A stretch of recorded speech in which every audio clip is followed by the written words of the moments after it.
Assalamualaikum class 5. How are you? I hope all of you are good and enjoying good health. Let's start the study. Open your books. Page number is 31.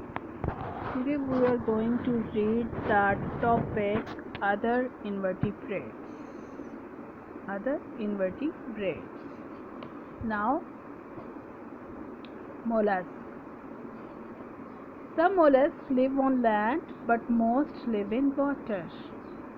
कुछ mollusc होते हैं वो ज़मीन पर भी रहते हैं, लेकिन ज़्यादातर जो उनसे हैं इस ग्रुप से बिलोंग करने वाले एनिमल्स कहाँ रहते हैं? वाटर में रहते हैं।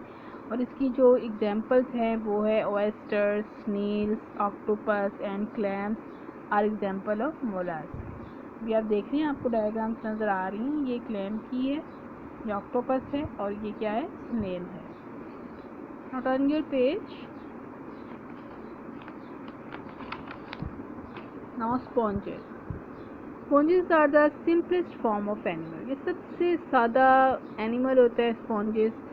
They do not have a nervous system or any muscles. इसका ना तो कोई nervous system होता है ना ही कोई muscles होता है.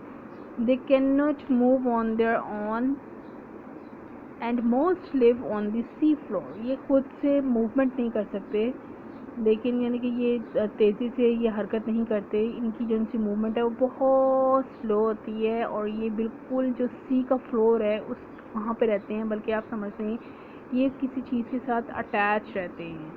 Because they can not move, क्योंकि वो मूव नहीं कर सकते। They can not Hunt for food, और वो ना ही अपनी खुराक का खुद शिकार कर सकते हैं। और वो खुराक कहाँ से लेते हैं?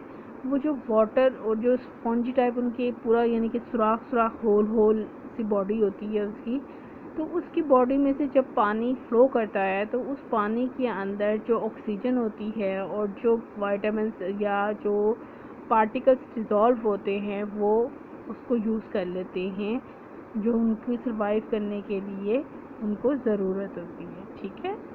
Because they cannot move, they cannot hunt for food. Instead, they live on the water that flows through tiny holes in their body. क्या करते हैं?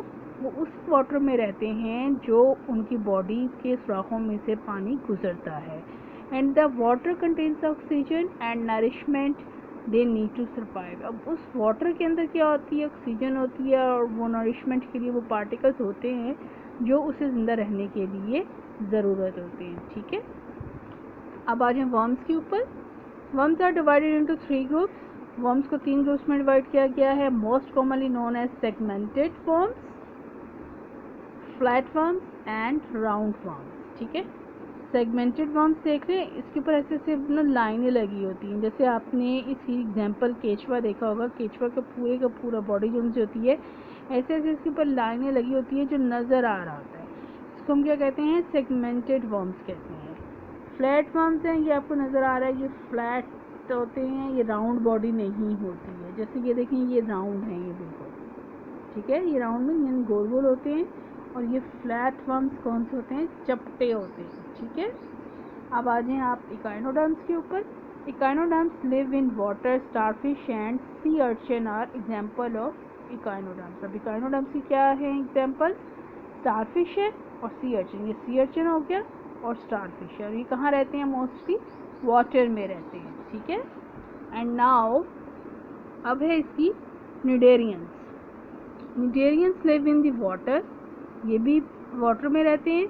And they have a bag like body which has tentacles coming off it. And cnidarians includes jellyfish and corals. ठीक है। अब ये कहाँ रहते हैं? ये भी वाटर के अंदर रहते हैं, और इसकी कॉमन एग्जांपल्स क्या हैं? जेलीफिश है और कोरल है। और इसकी बॉडी के अंदर से टेंटिकल्स निकले होते हैं। Tentacles means finger like projections होती हैं। ठीक है। जो इसकी मूवमेंट में मदद करती हैं, जो इसको पानी में तैरने में मदद देती हैं। ठीक है। जेलीफिश। ठीक है। अब आपने ये सब अच्छी तरह से पढ़ना है, रीडिंग को अंडरस्टैंड करना है और याद करना है। Thank you. अल्लाह हाफिज़ क्लास।